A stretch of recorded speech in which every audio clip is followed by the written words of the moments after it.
Sometimes when you use a piece of software, you're not quite satisfied with how you can navigate your way through it. Or conversely, you may not be satisfied with the way that the website or app itself navigates you. So in this presentation today, we're going to be talking about this, which is namely where we're interested in taking a user script and leveraging it so that we change the actual control flow behind the scenes of that particular app that you're using. Or perhaps we're trying to change what in the UX user interface experience domain calls the user flow. We'd like to expand it or contract it. We'd like to take somebody in a different direction than the way that the app off the shelf operates. So we're going to do that today with several examples. And in the first case, the distinction you have to know about is that there's a chart in the medical record software. The chart is really independent of the date of service. It contains everything of all time. And then there's the encounter context itself, which is during the date of service. There's a particular notion of what you should be adding into the chart and maybe what you shouldn't be. In our case, we have example of two patients, one who has an appointment today, and for our second patient doesn't have an appointment. And we expect the control flow to be different depending on who it is. So in our first case here, we have Tina, and Tina doesn't have an appointment today. So if I go into the chart, I'd love to go to that agnostic view. So that's exactly what happens.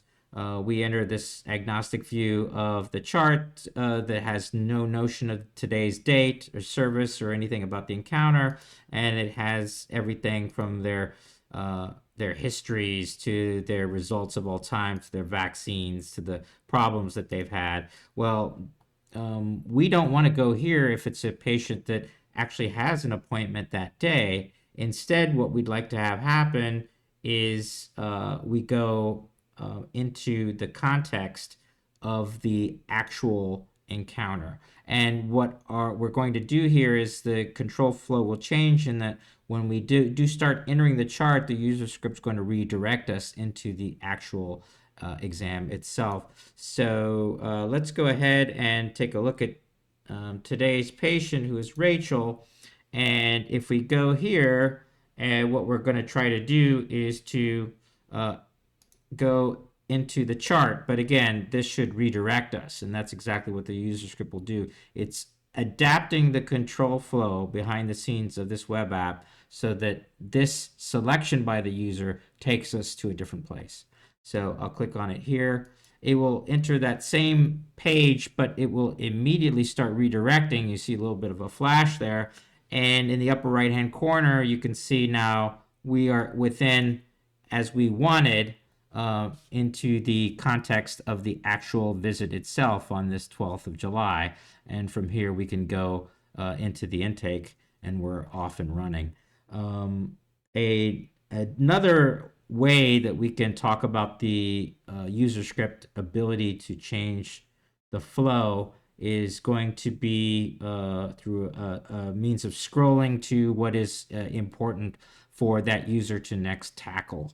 In many cases, there's a gap in what the web app offers, and it could lead to potentially some administrative mistakes taking place. So the first example we're going to look at is going to be on the appointment side. So we'll go back actually into Rachel and see what it is that happens when we deal with her check-in process.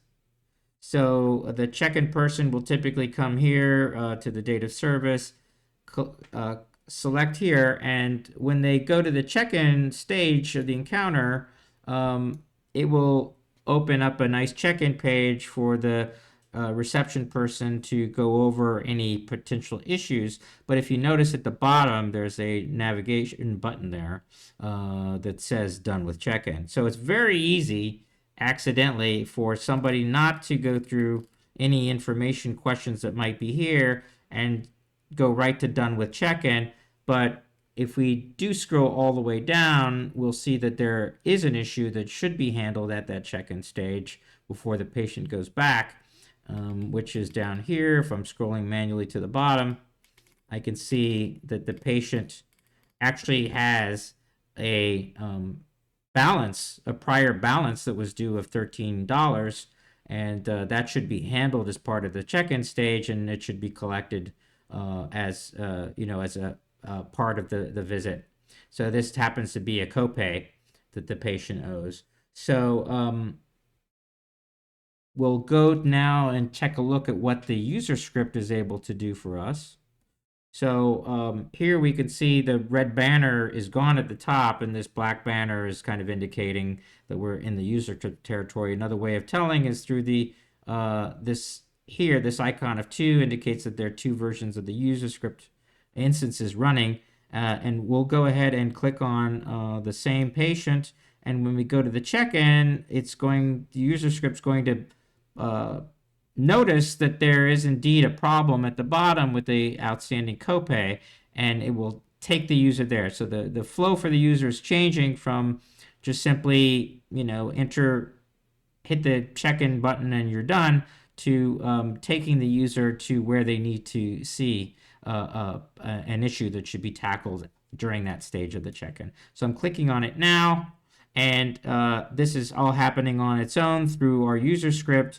The Userscript will navigate us all the way down here to the section where the patient has a copay, and from here the reception person says, "You're absolutely right, Ms. Rachel. Please, do you have your existing copay for this visit you're going to do with the physician right now?" "Yes, I do." So they're able to enter it and collect it. But when the Userscript's not here, the problem that we ended up seeing quite a bit is that the person doing the check-in, sometimes out of expediency, skips over and doesn't notice that there is something here. So we've adapted the flow of the software away from where it wants to go, and in so doing, we're guiding the user to a different place. And another example of this happens when it comes to the demographics. So I'm going to open up another example now of Tina, and here we are. This is just what they call the quick view, which is is going to look through and allow us to edit any aspect of the patient's demographics. And in our case, what we want to have happen is very similarly, if there's an issue anywhere here with the patient's demographics, please let the team member know as you're trying to do the edit that there should be other edits at the same time. So in our case here, we're looking at Tina, and we're going to edit for Tina. Let's say we were in here and Tina gave us a middle initial of T. We'll go ahead and enter that and hit the save. So from here, the normal software, the control flow simply goes to save. But in our case, we want the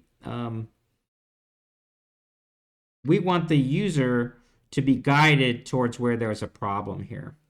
So here we go. I'm going to hit the save button, and hopefully it's going to the screen is going to navigate us to where there's a problem here. The problem is actually farther down, with which you'll see as soon as I hit the save button. So the control flow has changed. The screen itself has scrolled down into this driver's license field and highlighted this area here where we're explained, even without this alert, that there is an issue here that we need to tackle. The alert, this conceit here, is part of the I guess, the lexicon of the software. This particular web app tends to use these quite a bit to prompt a user. In regular UI land, utilizing a browser's native alert is really not a way to go. But here it explains, please set the expiration date of the driver's license you have, and uh, um, what else? If it's expired, please scan a replacement license or make a yellow note too. So we're going to change the control flow yet again. As soon as I hit the OK button, I'm going to make this process even easier for the front desk user and provide them with a pop-up of the driver's license for them to examine so that they can inspect that image for the expiry date so they can put it in. So I'll click that now on OK, and this area is highlighting, and you can see over here in the lower right hand corner we have a pop-up here of the the saved card image. So you can imagine if this had been a driver's license, we'd be able to pull out, oh my goodness, the expiry date is 1/1/2027. Let me add that here, 1/1/2027. Now we can go ahead and hit the save, and all of these changes will hopefully work for us. So that's another example of us changing the control flow of an application that's not quite doing what we would like it to do. We shouldn't just give up, and we certainly shouldn't think that we can go ahead and ask the software team at that third party to go ahead and change it for us. But what we can do is write a user script that will make these adjustments for us.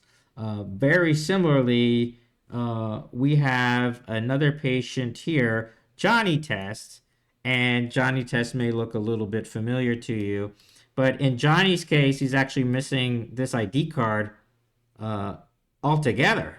This driver's license isn't even here, so we'll do something very similar for Johnny. We're going to go ahead and just edit simply a aspect of their demographics. I'm just arbitrarily selecting the middle name, middle initial, and hit save. Again, we'd like the save upon hitting of the save button. We'd like to be listening for this event, and when it takes place, we're going to take over the control flow from the application and guide the user to what needs to happen next. So we'll do that here. We'll hit the magical save button. We change the initial slightly, and let's go ahead and hit the save and see what happens. So you saw that right there. That's not my mouse. That's the actual software Userscript itself, which scrolled the quick view down to the section that matters, highlighted in yellow the area here, at least the driver's license expiry, and the alert tells us a meaningful message as to what should be changed. The ID card for this patient, i.e. the driver's license, is missing. Please press save again, and then in addition, while the patient is with you, hopefully scan the patient's ID card and set its expiry date. So that's another example here of how that scrolling would work. Another means that we have for actually changing the control flow, there's a bunch of options here in this hamburger menu, and one of them is going to be to add an order. But the problem happens when you remember Rachel has an appointment today. A problem exists where if the patient has the appointment that day, we want to instead start navigating them into where they should be adding this order. If we are here without the user script and hit this create order group, this is not going to be added into the encounter of that day at all. So this led to a big kind of process bug that the team had, whereby they were adding lots of these order groups in what they thought was the context of the the actual encounter, which every order added would be going into a claim and get to the reimbursement stage with the payer. But when they did it this way and added the order, this one doesn't go anywhere. It's kind of out of pocket, under the table, and doesn't ever reach even getting informed to the insurance company. So instead of doing it that way, let's go back and see what happens when we do the same steps, but with the user script active. So here we are again, but user script is active. You can tell here again because we have two instances of the user script which are have been loaded. We click on to Rachel test, go into our intake. And within the intake, we're going to do the exact same thing. Go back to the purple hamburger menu in the upper right-hand corner and go to add an order. But in this case, the control flow will change. Instead of entering that realm of a detached order, we're going to drop the user into the encounter itself. And furthermore, we're going to guide them through UI prompts where exactly an order should be added. So in many cases, you have a new teammate coming on, and this kind of awkward gap in the user interface, we can either teach people about it every time and try to get everyone who's new away from this gotcha, or we can allow the software to kind of do that training for us and just give a polite little reminder. So here we are again, and the patient does have the appointment today. So you'll see when I click the hamburger menu, a different option is now available in the same spot, which is add an order to the encounter. It's sort of trying to emphasize this difference, and if I click on it, you're going to see it's going to open up the encounter. Let's go ahead and click on it now, and it will navigate us to here, to the follow-up visit, scroll us down in the lower left-hand corner to the orders and results section, highlight it, and then from within that orders and results section, highlight this diagnosis and orders area here. And again, if we were in another section here, let's say we were adding allergies or something, and we need to add an order for the patient this day. This is where the problem would happen with process. People would go to the hamburger menu to add the order, and that would lead to a thoroughly detached order that is never reported to the insurance company. So instead, we're here in allergies and writing them up that day, and we come here, we go to add the order to the encounter, we're going to see the exact same thing happen. I'm going to show you here from the exam point of view. So here we are in the exam. It's a slightly different look and feel. But in this case, from the exam, the assessment and plan section at the top is where the person should know to add the order. So when you go ahead and select here the assessment and plan, or the hamburger menu, we have again the add the order of the encounter. We're going to want to navigate the user, change the flow for the user, and bring them over to this assessment and plan section, highlight it here, and then highlight, of course, where we can hit that plus button to add the order. So let's do that now. You'll see that it navigated over to assessment and plan and showed us here where the plus button is to add the order. And potentially it could happen more than one time. We could be here in the review of systems, and we want to add the order of the encounter, and we want the same thing to happen. Navigate over to that fifth, which stage? 1, 2, 3, 4. The fifth stage, assessment and plan, and show us the same bit. So that's what happens. And that's our example there of basically we've created a order shortcut through the hamburger menu to the right place that wasn't there as part of the normal potential user flow that the clinical worker has when they're dealing with that. Let's go ahead now, and we're going to look at two concepts with flow. Specifically the user flow. We're going to look at contracting the user flow, meaning make it more narrow than what the software offers.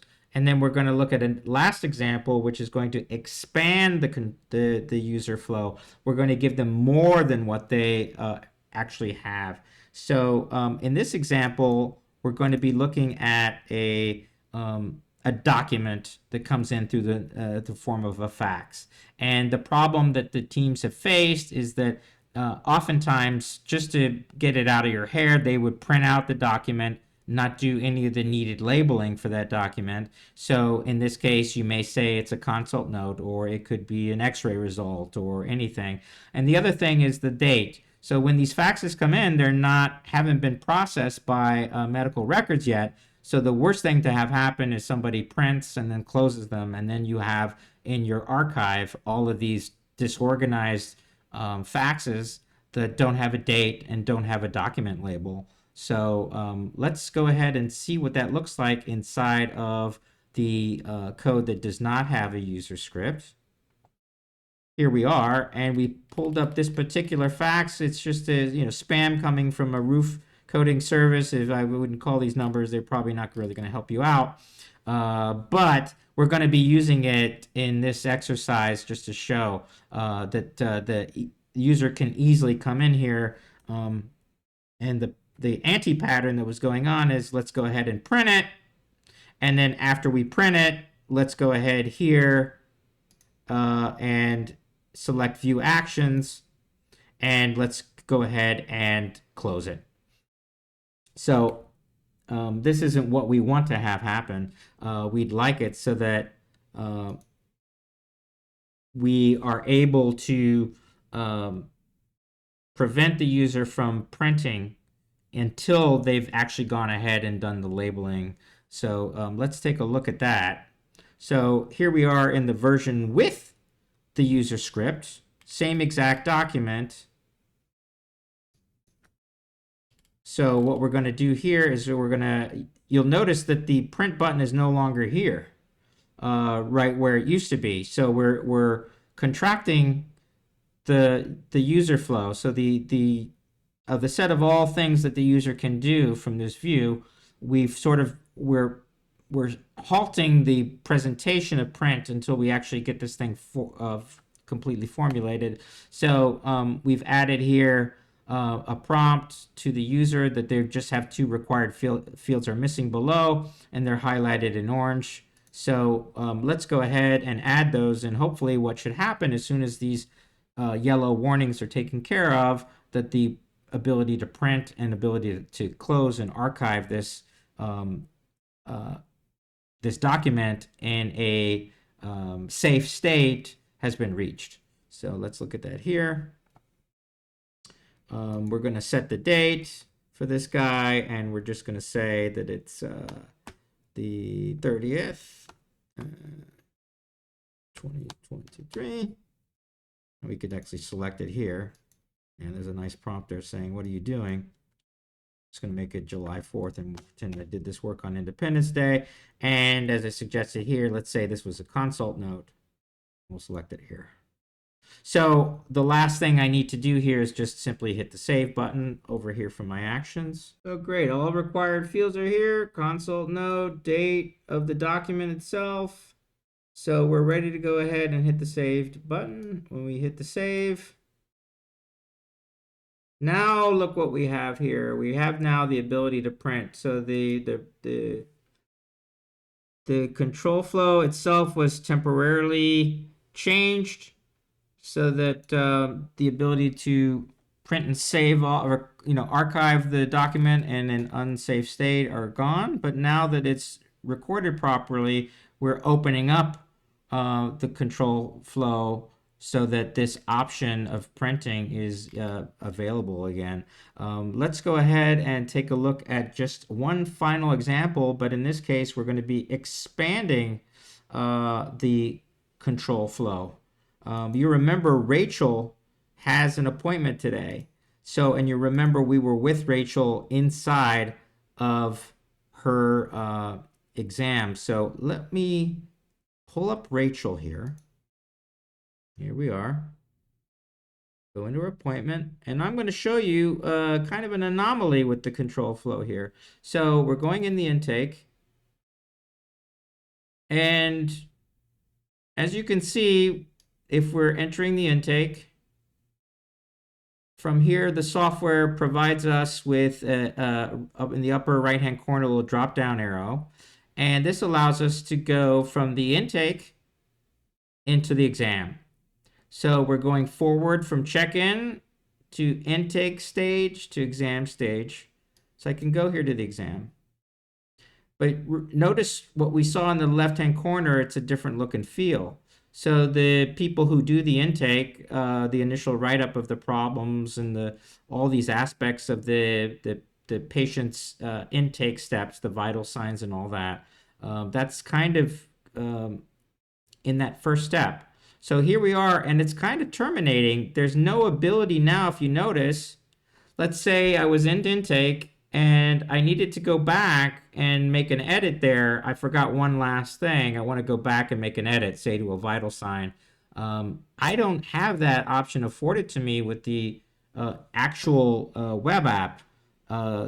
Those navigation things in the upper right hand corner are gone. I'd like to have a button so that I can kind of go backwards. This is sort of like the difference between in software linked list that's doubly linked lists where you can go backwards or forwards or just forwards. So, and what happens when you go forwards and you wish you had a pointer back to something behind you? If it's not implemented the right way, giving you that option, you're stuck and kind of have to go back to the very beginning and start over. So that leads to a little bit of churn. So, but what if we could change the web app's control flow so that it allows you to go forward and back? Well, let's look at the exact same patient and appointment, Rachel, and we're going to go into her intake.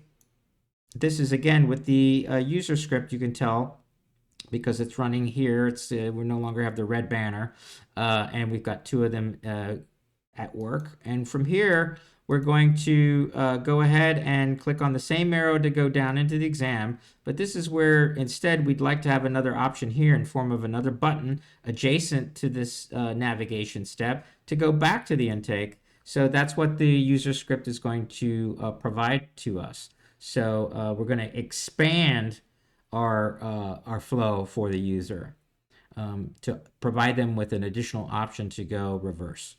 So here we are. I'm going to go into the exam. We're now in the exam step. And if I wanted to go back, ideally in the upper left-hand corner, I'd like to see a button called back to intake. And that button will allow us, upon press, to go back to that prior stage of the exam, which we can do. And anywhere in here, when I'm clicking along, I want to make sure that that's always available to me. So here's the back to intake button. Let's say I started entering the history of present illness, but I want to go back and touch up those vital signs. I left something out. I'm going to hit this button here. Again, this is not something that's part of the actual software. This is an expansion of the flow that the user is able to take advantage of.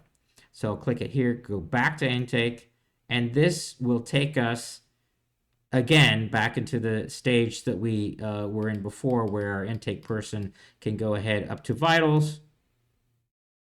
And, we had left out that time that the patient has a weight of 155, and we've added it there.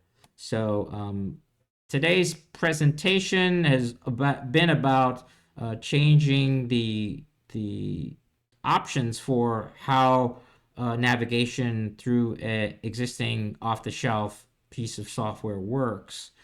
In some cases, you'd like the user to be able to navigate themselves in places that the web app doesn't allow them to go naturally. And in other case, you'd like the web app to guide the user somewhere. So in both of these cases, the flow is changing. You could consider it control flow or you consider it user flow. The control flow simply is what is the code doing behind the scenes in terms of when it gets input, where does it where exactly does it take us? And in the case of user flow, if I'm looking at the user interface and I'm navigating my way, what kind of changes can I make to it so that I can go somewhere different than where they'd want me to go? And in one case, we've contracted the user flow, making it more limited until a new state, which we consider a safer state, is met, and then we opened it up again. And in the second case, we're just blindly opening it up again to providing flexibility for clinical workers to go either back naturally forwards through from the check-in to the intake into the exam, to also now being able to go back the other direction from exam back into intake to make edits there. So I strongly encourage you, when you find problems with a piece of software, as I've said in other presentations, to not hesitate to make some changes through a user script, so that you might teach a member of your team something. You may make it harder for them to make a mistake. You may expand the possibilities and do something and make things more smooth and fast than the way that the software alone gives you. The software might be hindering you in some levels. It may be almost inviting a mistake or a redundant step. So I encourage you to do the same with the user script. Other options include, obviously, if it comes down to showing someone around, peer kind of pairing up, wikis teaching you how to do things a different way, or you can actually integrate it right into the software. And so we've done that here in a bunch of examples, which I think you as well can do. So that's it for today. I hope you enjoyed the presentation, and consider seriously for yourself looking at the software, the third-party software that your team uses, and when you see problems in how the flow works, to not hesitate to pick up a user script so that you can actually expand or contract a user flow, or just change the control flow altogether, because not always things off the shelf navigate you through your day-to-day process the way you'd like it. And there's nothing stopping you when you can actually weave a user script directly into that application, like we've shown that we've done here. Thanks again. Take care. See you next time. Bye.